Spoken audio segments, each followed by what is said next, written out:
We have entered the era of coalition politics.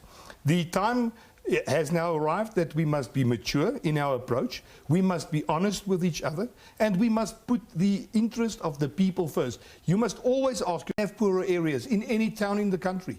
We always hear about Guguletu, and we always hear about Mitchell's Plain and those areas, but we hardly ever hear about Alexandra and the other places in Johannesburg where there are also living poor people. The question is, what is government doing to try its best to alleviate the problems that they've got? And Cape Town, spending 75% of its budget on the poorer areas. We spoke about housing. Individuals who are given a responsibility in government to become ministers are implicated, not the ANC. Individuals who happen to be ministers are implicated.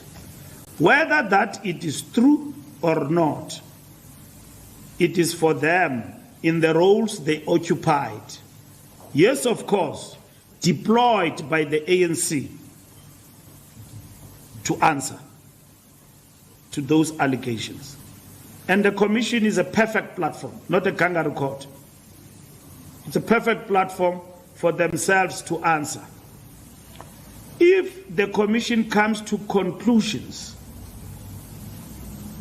that affect these individuals, the ANC will have to act. You are correct. This is exactly what must happen when mature coalitions takes place. If you're going to be a rubber stamp or a lackey for the other party, you could have merged with them. Okay. We are growing into this, and I'm quite sure that Johannesburg will have a coalition government afterwards. The question is, will it be a mature coalition government that will not put party interest up front, but that will put the interest of the people of Johannesburg up front, and that is what we need. I sometimes think the ANC think devolution is spelled D-E-V-I-L. They seem to have a completely unnatural fear of devolution. But I think it's also confusing for many people. So at the moment, what we're talking about is not controlling SAPs.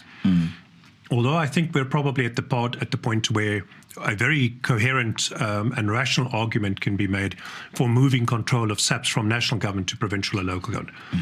Ian is correct when he says at the hands of the ANC nationally, they have destroyed our police force and are continuing to do harm to it every month. So what we are talking about consistently and have for the past 12, 13 years written to national ministers about through the city, through the provincial government, through the Institute for Municipal Public Safety, through SALGA, through a whole variety of channels, is the expansion of powers. We got this right in 2018 with a limited expansion of powers for our municipal police officers and immediately started talking about more because the critical powers did not expand. And in regards to our Metro Police, for instance, we can engage in crime prevention. So the city's core constitutional competency, what does the law say we must do? What are we responsible for? Traffic enforcement and bylaw enforcement. That's our core competency. When we stop doing that, nobody else does it. If we do not do crime prevention, it's still SAPS's job. That's their core competency. They are supposed to do crime prevention, detect the crime, investigate it, work with the NPA for somebody to be charged, and then a conviction must happen. But that process now is a deeply flawed process. And the flaws affect people on the street. If I can give you a practical example before I answer the rest of your question. In Bonteheuwel, we had the death of a small baby.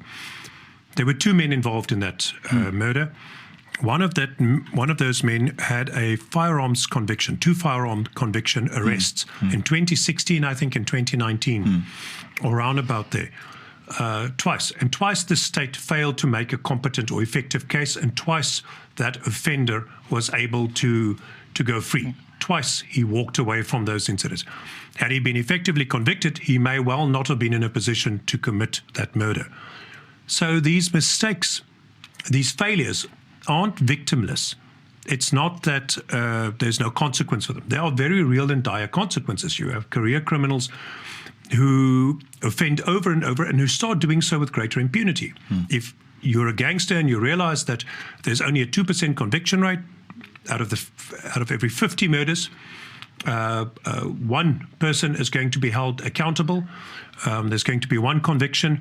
then the gangsters will behave like they're behaving, running around our streets openly, shooting, not worried who sees them.